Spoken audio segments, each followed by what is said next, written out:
नमः। ॐ ह्रीं कालीताण्डवेश्वर सुन्दर्यै नमः। ऊर्ध्वताण्डवेश्वराय नमः। ॐ ह्रीं ऊर्ध्वताण्डवेश्वर सुन्दर्यै नमः। संहारताण्डवेश्वराय नमः। ॐ ह्रीं संहारताण्डवेश्वर सुन्दर्यै नमः। रामसुन्दरी अंबिका समेत आनन्दताण्डवेश्वर करुणामूर्तये नमो नमः। अष्टपुष्पाञ्जलिं समर्पयामि। पूहि फलसमायुक्तं नागवल्ली तले कृतं कर्पूरजोडसंयुक्तं ताम्बूलं प्रतीच्यताम्।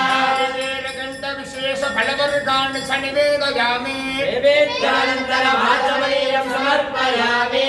रूपं पुष्पं वेद पुष्पवान् प्रजावान् पुष्पान् भवति। चन्द्रमा अपां पुष्पं पुष्पवान् प्रजावान् पुष्पान् भवति। यदेवं वेद योपामायतनं वेद आयतनवान् भवति। अग्निर्वा अपामायतनम् आयतनवान् भवति। आयुर्वा अपामायतनम् आयतनवान् भवति।